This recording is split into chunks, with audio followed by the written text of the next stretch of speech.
Malam yang sunyi seringkali menyimpan sesuatu yang tak terlihat. Kadang, ketika dunia terlelap dan hanya detak jam yang terdengar, ada langkah-langkah samar yang berjalan tanpa arah. Cerita kali ini yang berjudul Suara Langkah di Malam Sunyi. Kisah tentang seorang perempuan yang tinggal di rumah tua. Dan setiap malam, ia mendengar langkah kaki berjalan di atas langit-langitnya. Awalnya terdengar biasa. Tapi lama-kelamaan, langkah itu semakin dekat, dan akhirnya, masuk ke kamarnya sendiri. Bersiaplah, matikan lampu, dan pastikan tak ada yang berdiri di belakangmu. Karena langkah itu, mungkin sedang menuju arahmu. Malam itu udara terasa dingin, bahkan lebih dingin dari biasanya. Rina baru saja menata beberapa barang terakhir di kamar kos barunya. Kosan itu tidak besar, hanya terdiri dari 6 kamar berderet dengan lorong panjang yang remang. Dindingnya berwarna pucat, catnya mulai mengelupas, dan di beberapa bagian terlihat bekas lembab seperti baru saja disiram hujan. Ia memilih kamar paling ujung, karena katanya lebih tenang dan jauh dari dapur umum. Namun siapa sangka, justru kamar itu terasa paling sunyi, sunyi yang bukan menenangkan, tapi membuat dada sesak. Bahkan suara kipas angin yang berputar terdengar seperti dengung pelan di kepala. Di luar, terdengar lolongan anjing dari kejauhan. Suara jangkrik sesekali memecah kesunyian. Tapi di antara semua itu, Rina merasa ada yang berbeda dari tempat ini. Ada perasaan aneh yang sulit dijelaskan. Seperti ada sesuatu yang mengawasi dari balik gelap lorong. Rina menatap jam di dinding. Pukul 11.57 malam. Dia memutuskan untuk tidur lebih awal karena keesokan harinya ia harus mulai bekerja. Lampu kamar dimatikan, menyisakan cahaya redup dari bohlam lorong yang tembus lewat celah bawah pintu. Ia menarik selimut, memejamkan mata perlahan. Tapi beberapa menit setelah terlelap, ia mendengar sesuatu. Sebuah bunyi pelan, seperti langkah kaki menyentuh lantai kayu. Tok, tok, tok. Rina membuka mata. Matanya masih setengah berat, tapi telinganya tajam menangkap suara itu. Langkah itu datang dari lorong. Perlahan, sangat perlahan. Tok, gesek, tok. Setiap langkah disertai bunyi gesekan aneh, seperti seseorang menyeret kaki saat berjalan. Rina berpikir mungkin itu penghuni kamar sebelah. Tapi suara itu terlalu pelan, terlalu berhati-hati, seolah sedang mencoba tidak ingin terdengar. Ia duduk perlahan, menatap pintu. Suara langkah berhenti, sunyi. Hanya detak jam dinding yang kini terdengar sangat jelas. Tik-tak, tik-tak. Kemudian langkah itu terdengar lagi, lebih dekat. Tok, tok, tok. Lalu berhenti tepat di depan pintu kamarnya. Rina menahan napas. Telinganya hampir menempel ke udara, berusaha memastikan kalau ia tidak salah dengar. Tapi kali ini jelas, ada seseorang, atau sesuatu, berdiri di luar pintunya. Ia menatap gagang pintu yang bergetar halus. Tidak ada suara ketukan, tidak ada suara bicara, hanya langkah yang berhenti. Lalu, sesuatu terdengar. Suara napas berat, panjang, seperti seseorang berdiri menempel di balik pintu dan menarik napas dari hidung dengan kasar. Hah, hah. Rina membeku. Seluruh tubuhnya kaku. Tangannya dingin. Ia ingin bicara, tapi lidahnya keluh. Ia hanya menatap pintu dengan pandangan kosong, berharap suara itu pergi. Beberapa detik terasa seperti berjam-jam. Dan tiba-tiba, tok, suara itu menjauh. Langkah itu kembali terdengar pelan, berjalan perlahan ke arah ujung lorong, hingga akhirnya menghilang sepenuhnya. Rina menutup mulutnya, menahan napas agar tidak menimbulkan suara. Dalam hati ia berkata, mungkin cuma penghuni lain. Mungkin cuma kebetulan. Namun entah mengapa, malam itu Rina tidak bisa tidur lagi. Setiap kali matanya terpejam, ia selalu teringat pada langkah itu, langkah yang lambat, menyeret, dan berhenti tepat di depan pintunya. Keesokan paginya, Rina mencoba melupakan kejadian itu. Ia mencuci wajah di kamar mandi umum, tapi tatapan para penghuni lain terasa aneh. Salah satu dari mereka, perempuan muda berambut pendek bernama Mira, menatap Rina dan bertanya pelan. Kamu, kamarnya yang paling ujung ya. Rina mengangguk. Mira hanya menghela napas panjang, lalu berkata lirih. Kalau malam nanti kamu dengar suara langkah, pura-pura aja nggak dengar, ya. Jangan buka pintu. Jangan ngomong apa-apa. Rina terdiam. Kenapa? Tanyanya. Mira menatap kosong ke arah lorong, lalu menjawab pelan. Dulu pernah ada yang buka pintu waktu dengar langkah itu, sekarang kamarnya kosong. Tapi setiap malam, suara langkahnya masih lewat di depan sana. Rina tidak tahu harus berkata apa. Ia hanya berdiri diam, menatap ke arah lorong yang ujungnya gelap dan lembab. Entah mengapa, di sana ia merasa seperti ada sesuatu yang sedang menunggu. Dan malam itu, suara langkah itu datang lagi. Lebih pelan, lebih lama, tapi kali ini, berhenti lebih lama di depan pintu kamarnya. Seolah tahu kalau Rina sedang mendengarkan dari balik dinding. Malam kedua, hujan turun perlahan, menetes di genting tua kosan itu.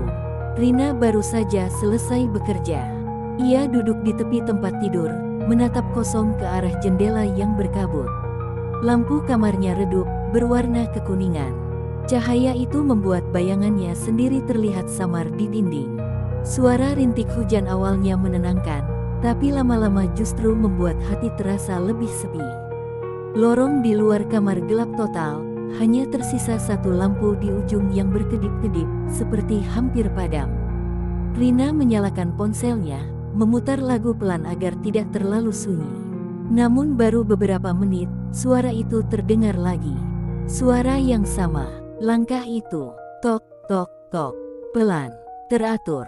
Seperti seseorang sedang berjalan dari ujung lorong mendekat ke kamarnya. Rina langsung menghentikan lagu di ponselnya. Kali ini suara itu lebih jelas dari malam sebelumnya. Tok, gesek, tok, gesek, tok. Ia menelan ludah. Kedua tangannya menggenggam selimut, tubuhnya kaku. Suara langkah itu berhenti. Lalu muncul bunyi ketukan pelan. 3 kali. Tok, tok, tok. Rina menatap pintu dengan mata lebar. Dia menunggu, mungkin seseorang memanggil namanya, atau meminta tolong. Tapi tidak ada suara apapun. Hening. Yang terdengar hanya napasnya sendiri dan bunyi hujan di atap. Beberapa detik kemudian, ketukan itu terdengar lagi, lebih keras dari sebelumnya. Tok, tok, tok. Rina menegakkan badan, menatap gagang pintu yang bergerak sedikit. Suara hujan di luar seperti menghilang, tergantikan oleh jantungnya sendiri yang berdebar kencang. Dengan suara bergetar, Rina bertanya, "Siapa di luar?" Sunyi. Tidak ada jawaban. Tidak ada suara langkah menjauh. Tidak ada apapun. Dia berdiri perlahan, mendekati pintu dengan langkah ragu. Telapak kakinya terasa dingin menyentuh lantai ubin yang lembab. Ia menempelkan telinga ke daun pintu. Tidak terdengar apapun di luar sana, hanya kesunyian yang menekan. Namun begitu ia menjauh, suara langkah itu kembali terdengar. Tapi kali ini bukan datang mendekat, melainkan berjalan menjauh, pelan, ke arah ujung lorong. Tok, tok, tok. Lalu berhenti. Rina berdiri terpaku beberapa menit. Matanya menatap pintu dengan tatapan kosong, pikirannya kosong. Akhirnya ia kembali ke tempat tidur, mencoba memejamkan mata, tapi tak bisa. Suara langkah itu masih terngiang jelas di telinganya. Pagi datang dengan suasana muram. Langit mendung, dan udara di kos terasa pengap. Rina keluar kamar, melihat ke arah lorong. Lantai kayu di depan pintunya basah, padahal semalam tidak ada kebocoran. Yang membuatnya semakin aneh, di genangan air itu ada bekas kaki, tapi bukan kaki manusia. Bentuknya panjang, seperti telapak kaki yang menyeret lumpur, dengan ujung runcing tak beraturan. Rina bergidik. Ia bergegas ke dapur dan bertemu Mira. Dengan ragu ia menceritakan kejadian semalam. Mira hanya diam, memandangi Rina dengan wajah tegang. "Aku udah bilang," kata Mira pelan. "Kalau dengar langkah, jangan disautin. Jangan tanya siapa. Anggap nggak dengar." Rina menatap heran. "Kenapa? Apa yang akan terjadi kalau kita jawab?" Mira menggeleng. "Nggak tahu pasti. Tapi dulu, ada penghuni sebelum kamu. Dia juga kamar paling ujung. Suatu malam, dia dengar langkah yang sama. Dia jawab, katanya cuma mau nanya siapa di luar. Mira menelan ludah. Besok paginya, kamarnya kosong. Barangnya masih ada, tapi dia nggak pernah balik. Rina merinding. Terus, langkah itu dari siapa? Mira menatap lorong yang gelap.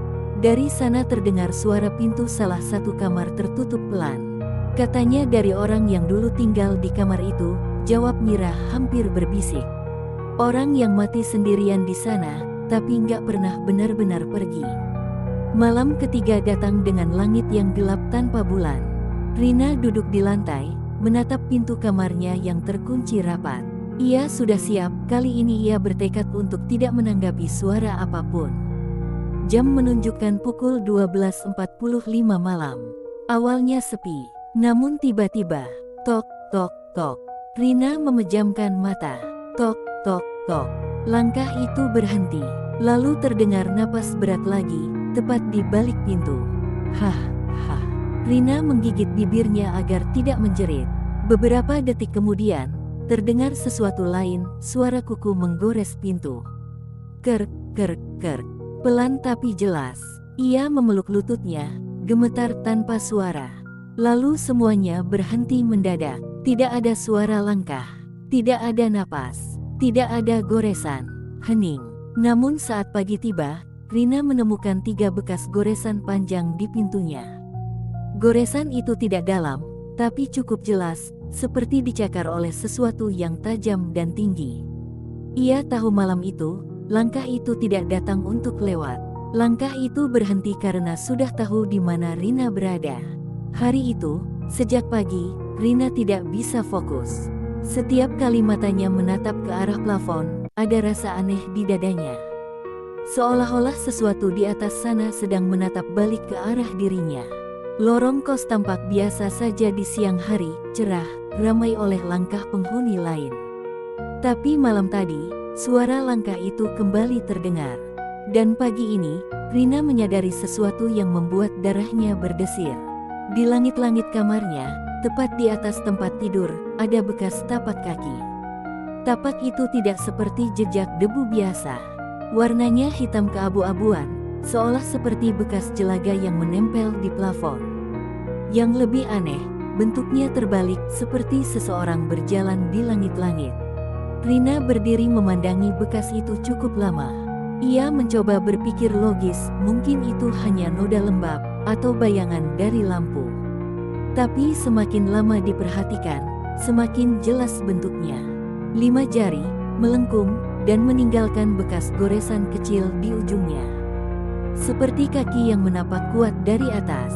Perlahan bulu kuduknya berdiri. Dia mundur, menatap langit-langit dengan rasa tak nyaman yang semakin kuat. Siang berlalu lambat, malam datang tanpa permisi. Dan ketika jarum jam menunjuk pukul 12:18, Rina mulai mendengar suara itu. Bukan dari lorong, bukan dari depan pintu, tapi dari atas. Duk, duk, duk. Rina membeku di tempat tidur. Kedua matanya menatap ke arah plafon yang gelap, hanya diterangi cahaya redup dari lampu meja. Suara itu semakin jelas, seperti seseorang sedang berjalan perlahan di atasnya. Tok, tok, tok. Namun kali ini berbeda. Setiap langkah disertai suara gesekan kasar, seperti kuku yang menyeret di kayu. Gesek, duk, gesek, duk. Plafon itu bergetar pelan. Debu halus jatuh dari sela-sela papan kayu. Rina menatap ke atas tanpa berkedip. Tangannya bergetar, selimutnya sudah ia tarik sampai ke dada. Suara itu berhenti, sunyi sesaat, lalu terdengar sesuatu yang lebih pelan, lebih dekat. Suara napas. Hah, hah. Dari atas, tepat di atas tempat tidurnya. Jantung Rina berdegup keras. Ia tahu, apapun yang ada di atas sana, sedang berhenti tepat di atas kepalanya. Perlahan, ia memindahkan posisi tubuh ke tepi ranjang. Tapi saat bergerak sedikit saja, papan langit-langit di atasnya berderit pelan.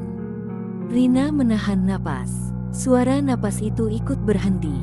Beberapa detik kemudian, terdengar suara lain, seperti sesuatu yang sedang merayap. Kerk, kerk, kerk. Pelan tapi jelas, bergerak mengikuti arah kepalanya. Rina langsung menunduk, menarik selimut menutupi seluruh tubuhnya. Air matanya mulai mengalir tanpa sadar. Dia ingin menjerit, tapi tidak bisa. Suara langkah itu masih di atas kepalanya, berpindah dari satu sisi ke sisi lain, lambat dan berat. Lalu, buk, sebuah benda jatuh dari plafon, menimpa lantai. Rina menahan napas. Perlahan ia mengintip dari balik selimut.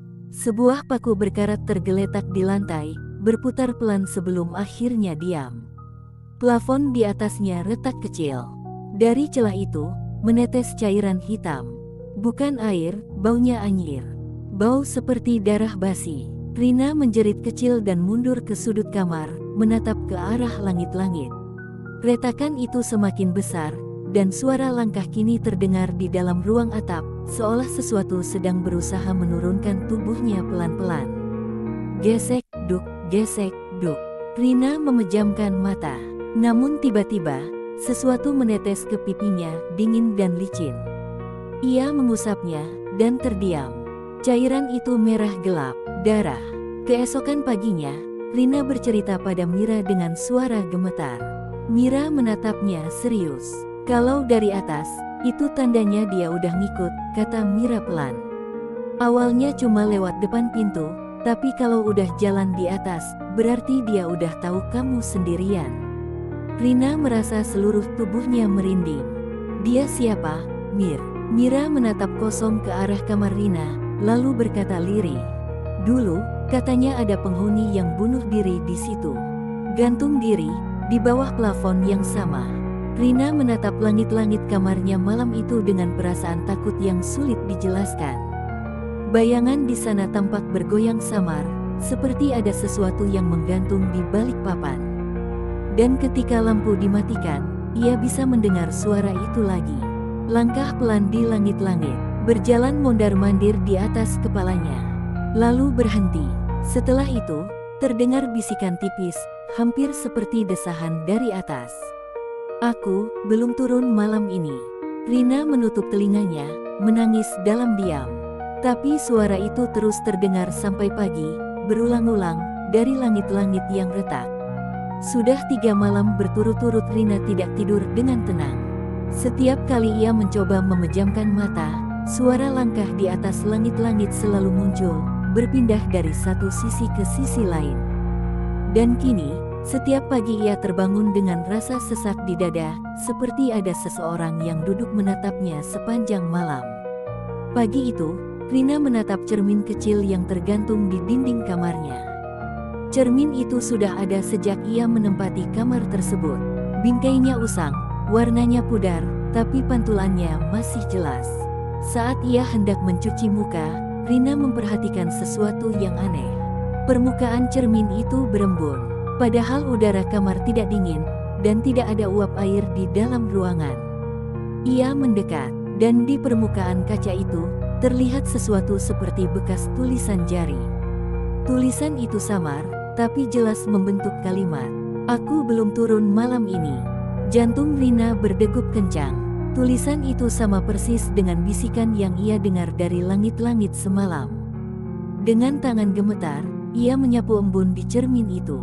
Tulisan tersebut menghilang. Namun ketika ia menatap pantulannya sendiri, sesuatu di belakang dirinya bergerak. Rina menoleh cepat, tak ada apapun di sana. Hanya tempat tidur dan langit-langit retak. Tapi ketika ia kembali melihat ke cermin, bayangan itu masih ada, berdiri di belakang pantulannya. Sosok itu tinggi, membungkuk, dengan rambut panjang yang menutupi wajahnya. Tubuhnya seperti kabut gelap, tanpa bentuk yang jelas. Rina terpaku, matanya tak bisa beralih. Cermin itu bergetar pelan, dan di permukaannya muncul noda hitam, seperti tinta yang menetes dari atas kaca.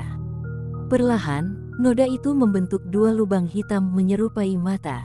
Lalu mulut, dan sosok dalam pantulan itu tersenyum. Rina menjerit kecil dan menutup cermin itu dengan kain. Tangannya gemetar hebat, napasnya tersengal. Tapi bahkan dari balik kain penutup, Rina mendengar suara goresan, seperti kuku yang menggaruk dari dalam kaca. Kerk, kerk, kerk. Ia melangkah mundur perlahan, menatap kain yang menutupi cermin. Kain itu bergoyang sedikit, seperti disentuh dari dalam. Dalam panik, Rina langsung mencabut cermin itu dari dinding dan meletakkannya menghadap ke tembok. Ia pikir, jika tidak melihatnya lagi, maka rasa takut itu akan hilang. Namun malam itu membuktikan sebaliknya. Sekitar pukul 1 dini hari, Rina mendengar suara aneh lagi. Tapi kali ini bukan langkah, bukan napas berat, dan bukan suara dari langit-langit. Melainkan suara gelas pecah. Ia terbangun, menyalakan lampu. Gelas minum yang ia letakkan di meja telah jatuh ke lantai dan pecah. Namun yang membuatnya membeku adalah arah jatuhnya. Gelas itu jatuh ke arah cermin yang kini menghadap tembok, seolah ada yang mendorongnya dari sisi sebaliknya. Dengan hati-hati, Rina mendekat. Ia memiringkan cermin sedikit, hanya untuk melihat sekilas apa yang ada di dalam pantulan. Tapi yang tampak bukan dirinya. Bukan kamar itu, melainkan sebuah ruangan gelap dengan tali tergantung di tengahnya. Di bawah tali itu, tampak sosok berambut panjang, berdiri membelakanginya. Tubuhnya bergerak pelan, seperti sedang menggantung dan berayun. Rina menjerit dan menjatuhkan cermin itu ke lantai. Cermin itu pecah berkeping-keping. Tapi di serpihan-serpihan kaca yang berserakan, pantulan sosok itu masih terlihat, menatap ke arah Rina dari berbagai sudut. Rina terdiam, kaku, tak bisa bergerak. Dari serpihan kaca itu, perlahan muncul suara bisikan halus. "Kau lihat aku sekarang." Keesokan paginya, Rina mendapati semua serpihan kaca cerminnya telah tersusun rapi di lantai, membentuk lingkaran kecil di tengah kamar. Tidak ada yang tahu siapa yang melakukannya. Mira datang dan melihat keadaan itu dengan wajah pucat. "Cermin itu, jangan disimpan lagi," katanya cepat. "Buang aja. Dulu penghuni sebelumnya juga lihat hal yang sama di cermin itu, sebelum dia." Mira tidak melanjutkan kalimatnya. Rina tahu apa yang ia maksud. Ia menatap cermin yang kini retak itu dengan mata kosong. Namun di antara serpihan kaca yang retak, bayangan dirinya tidak lagi utuh. Salah satu pantulan tampak berbeda, senyum lebar yang bukan miliknya sendiri. Malamnya, suara langkah kembali terdengar di lorong. Tapi kali ini, langkah itu tidak berhenti di depan pintunya. Langkah itu masuk ke dalam kamarnya. Tok, tok, tok. Suara itu kini terdengar dari dalam. Rina menatap ke arah cermin yang pecah, dan dari pantulannya, ia melihat bayangan hitam melangkah pelan di belakangnya. Pagi itu, Rina duduk di tepi ranjang dengan wajah pucat dan mata sayu. Ia tidak tidur semalaman. Suara langkah yang biasanya berhenti di depan pintunya kini sudah masuk ke dalam kamar, berjalan mengitari tempat tidurnya, bahkan terdengar tepat di samping telinganya sebelum perlahan menghilang saat azan subuh berkumandang. Setelah hari mulai terang, Rina memutuskan untuk menyelidiki asal suara langkah itu. Ia merasa sumbernya bukan dari langit-langit, bukan juga dari kamar lain. Ada satu tempat yang belum pernah ia dekati sejak tinggal di rumah itu, kamar di ujung lorong, kamar yang selalu tertutup rapat dan terkunci. Mira pernah bilang, kamar itu sudah lama tidak dibuka. Katanya, kunci aslinya hilang, dan setiap kali orang mencoba memaksa masuk, selalu terjadi hal aneh, seperti suara orang menangis dari dalam, atau pintu yang tiba-tiba bergetar sendiri. Namun pagi itu, rasa takut Rina berubah jadi rasa penasaran. Ia mengambil senter kecil, lalu melangkah perlahan menyusuri lorong panjang yang remang. Lantai kayu berderit di setiap langkahnya, udara terasa dingin dan lembab. Di ujung lorong, berdirilah pintu kayu tua berwarna coklat gelap. Catnya sudah mengelupas, dan di tengah pintu itu terlihat bekas goresan seperti cakar. Rina menelan ludah, tangannya gemetar saat menyentuh gagang pintu.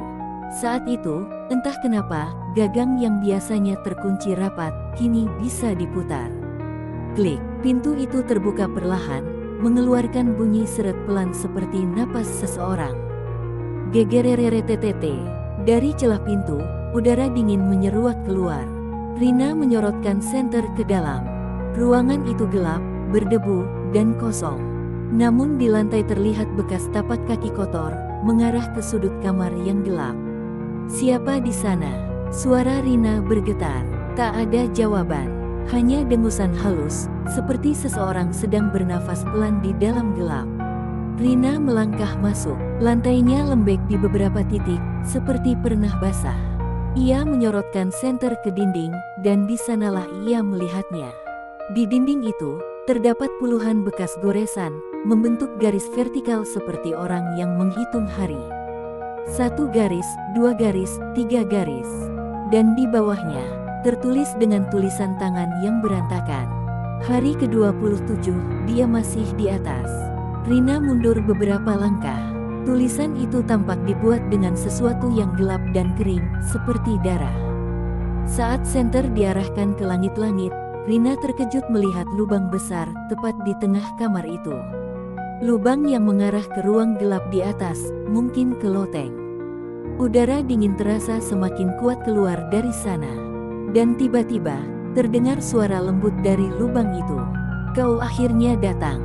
Suara itu sangat pelan, tapi jelas. Suara perempuan, berbisik panjang dengan nada sedih namun menakutkan. Rina terpaku, tangannya gemetar hebat. Dari lubang itu, sesuatu mulai turun perlahan, sehelai rambut panjang, hitam, kusut, bergoyang terkena angin. Rina menjerit kecil dan melangkah mundur, menabrak dinding. Senter di tangannya jatuh, cahaya berputar-putar di lantai sebelum berhenti di arah sudut ruangan. Dan di sudut itu, tampak kursi kayu tua yang miring, dengan tali lusuh tergantung di atasnya.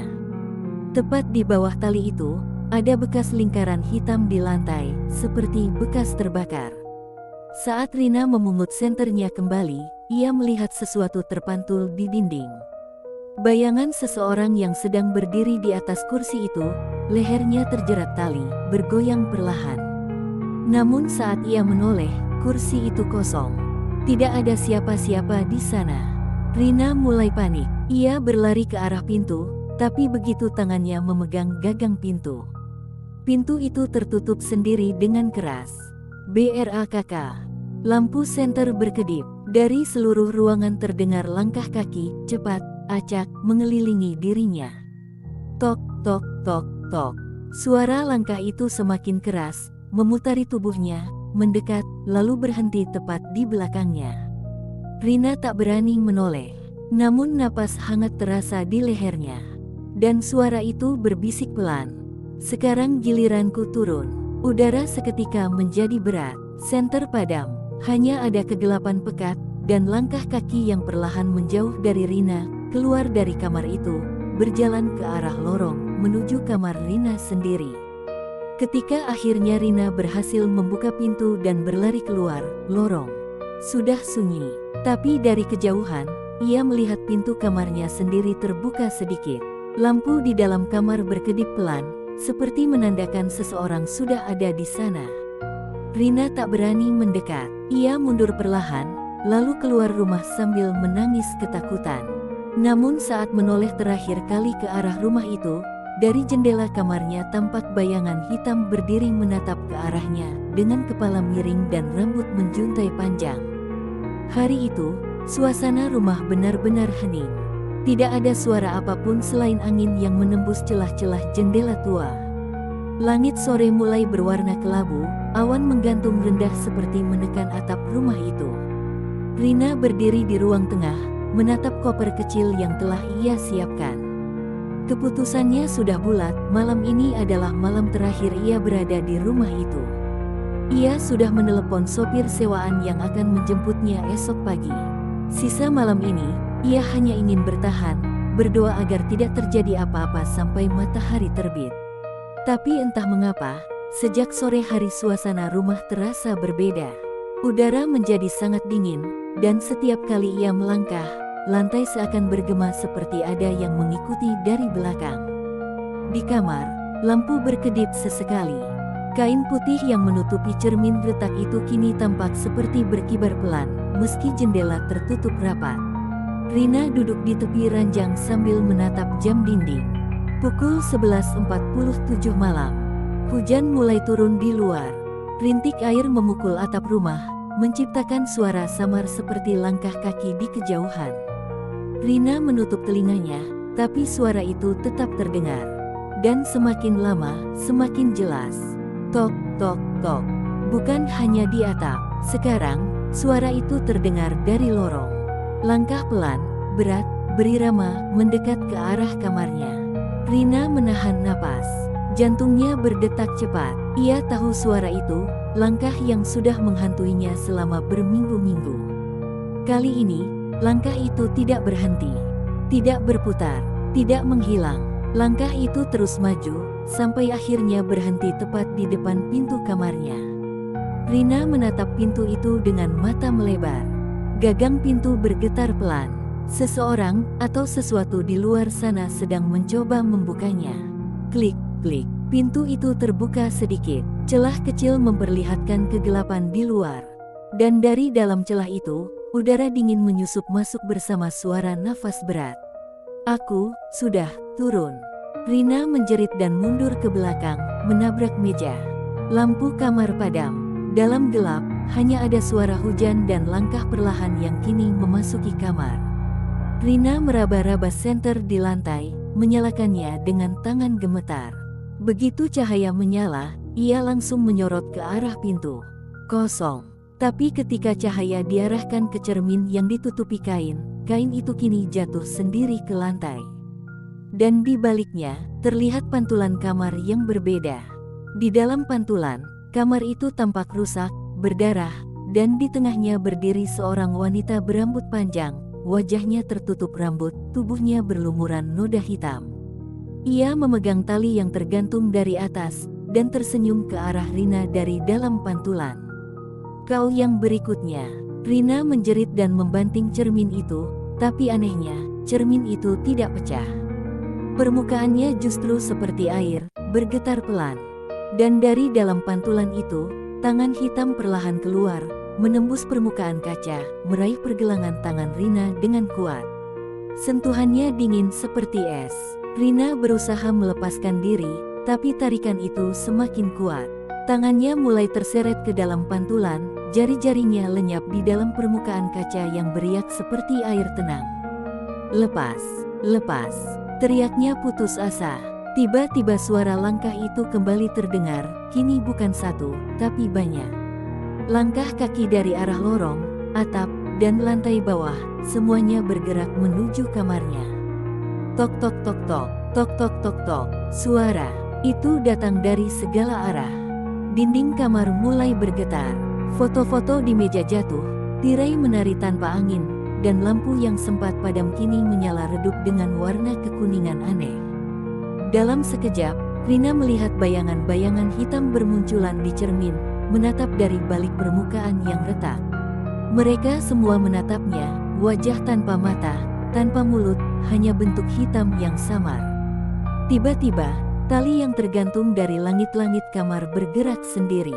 Bergoyang pelan, lalu berputar seperti diayun oleh seseorang yang tak terlihat. Rina berlari ke pintu, mencoba kabur, tapi pintu tertutup keras dan tak bisa dibuka. Ia berteriak, memukul, menendang, sia-sia. Dari balik pintu, suara langkah itu berhenti. Lalu terdengar bisikan dari banyak arah sekaligus. Jangan tinggalkan kami. Rina menoleh ke arah cermin untuk terakhir kalinya. Di sana, sosok wanita itu kini berada tepat di belakang pantulan dirinya. Wajahnya terlihat jelas untuk pertama kali, pucat, matanya hitam tanpa bola, dan senyum lebarnya robek sampai telinga. Wanita itu berbisik, "Sekarang kau di sini bersamaku."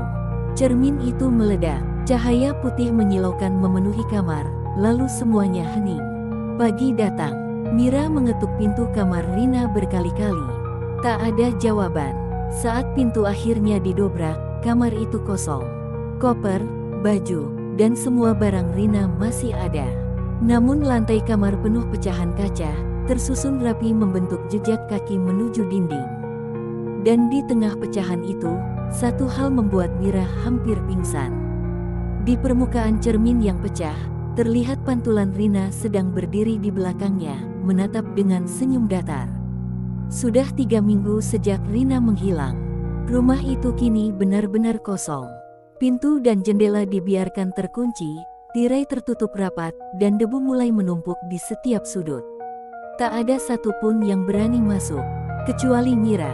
Malam itu, Mira datang bersama 2 orang temannya.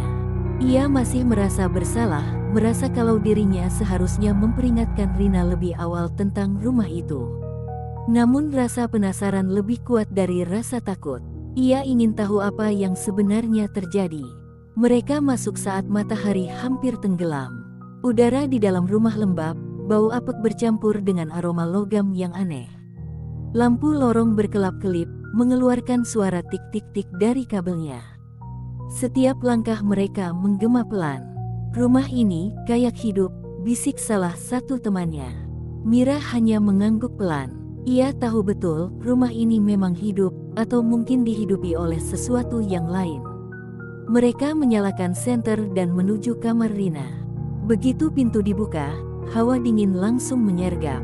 Kamar itu tetap sama seperti terakhir kali ia lihat. Cermin retak, koper masih di pojok ruangan, dan di lantai masih ada pecahan kaca yang entah kenapa tidak berdebu, seperti baru saja dibersihkan. Mira jongkok, memperhatikan pecahan itu. Lalu ia sadar, pecahan kaca itu tersusun membentuk jejak kaki, dan berhenti tepat di depan cermin. "Lihat deh," katanya pelan. "Kayak ada orang berdiri di sini." Salah satu temannya menyorotkan senter ke arah cermin itu. Permukaannya gelap dan kusam, tapi tiba-tiba dari pantulan mereka terlihat bayangan keempat orang. Padahal hanya 3 orang yang ada di ruangan itu. Itu siapa di belakang kita?" Suara salah satu temannya mulai bergetar. Mereka serempak menoleh. Kosong. Namun saat mereka kembali menatap cermin, bayangan keempat itu semakin jelas. Sosok perempuan berambut panjang, wajahnya samar, berdiri di belakang mereka dengan kepala sedikit miring ke kanan. Lampu senter berkedip, dan dalam cahaya yang redup itu, bayangan perempuan itu bergerak perlahan mendekat ke pantulan mereka. "Kenapa kalian datang lagi?" Suara itu terdengar jelas, menggema di seluruh ruangan. Cermin bergetar, udara di kamar menjadi dingin membeku. Mira mundur beberapa langkah, tapi bayangan dalam cermin ikut mundur bersamanya, seolah bukan pantulan biasa, seolah mengikuti, bukan meniru. Temannya yang laki-laki memberanikan diri melempar batu ke arah cermin. Cermin itu pecah, namun dari serpihannya keluar hembusan udara dingin, dan di tengah serpihan itu muncul tangan pucat yang mencoba keluar. "Keluar! Keluar sekarang!" teriak Mira panik. Mereka berlari keluar kamar, menuruni tangga dengan terburu-buru. Tapi begitu tiba di ruang tamu, langkah mereka terhenti. Di dinding ruang tamu, tergantung bingkai foto lama yang sebelumnya tidak ada. Foto itu menampilkan seorang perempuan berambut panjang berdiri di depan rumah ini, mengenakan pakaian putih polos, dengan wajah yang sama seperti sosok di cermin. Di bawah foto itu tertulis, "Pemilik pertama rumah ini, Rina Astari." Mira membeku. Ia menatap tulisan itu berulang kali, matanya melebar tak percaya. "Rina. Tapi, Rina yang tinggal di sini bareng aku namanya juga Rina Astari." Suaranya hampir tak terdengar. Mereka semua menatap ke foto itu, dan saat itu juga, senyum di wajah perempuan dalam foto mulai berubah. Pelan-pelan, senyumnya melengkung lebar, matanya membulat hitam, lalu dari bingkai itu muncul noda gelap menetes ke lantai. Tik, tik, tik. Noda itu menyebar, membentuk jejak langkah kecil ke arah lorong. Dan tak lama kemudian, suara itu terdengar lagi. Suara yang dulu membuat Rina kehilangan akal sehatnya. Tok, tok, tok. Langkah kaki, perlahan, tapi nyata. Semakin lama semakin dekat. Lampu rumah padam bersamaan. Kegelapan menelan segalanya, dan dalam gelap, suara langkah itu berhenti di belakang Mira. "Aku tidak pernah pergi." Keesokan harinya, rumah itu kembali sunyi. Tetangga menemukan pintu depan terbuka, lampu menyala, tapi tak ada siapapun di dalam. Di kamar Rina, hanya tersisa 3 bayangan di cermin yang retak. Dan 1 bayangan perempuan di antara mereka yang tersenyum. Rumah itu akhirnya disegel. Namun penduduk sekitar masih sering bercerita bahwa pada malam-malam tertentu, ketika hujan turun dan angin berhenti, terdengar suara langkah pelan dari dalam rumah kosong itu. Tok, tok, tok. Satu persatu, menuju arah pintu depan. Dan jika kau berdiri cukup lama di depan pagar rumah itu, kadang-kadang kau bisa melihat sosok perempuan di balik jendela lantai 2, berdiri diam, menatap, seolah menunggu seseorang yang belum sempat pergi. Itulah kisah suara langkah di malam sunyi. Rumah itu kini kosong, tapi kadang penduduk sekitar masih mendengar langkah kaki dari dalamnya. Tak ada siapapun di sana, hanya bayangan dan suara yang terus berjalan, entah mencari siapa. Jadi, kalau suatu malam kau mendengar suara langkah di rumahmu, padahal semua orang sudah tidur, jangan langsung menoleh, karena mungkin langkah itu bukan milik manusia. Terima kasih sudah mendengarkan. Sampai jumpa di cerita selanjutnya. Selamat malam, dan jangan biarkan langkah itu berhenti di depan pintumu.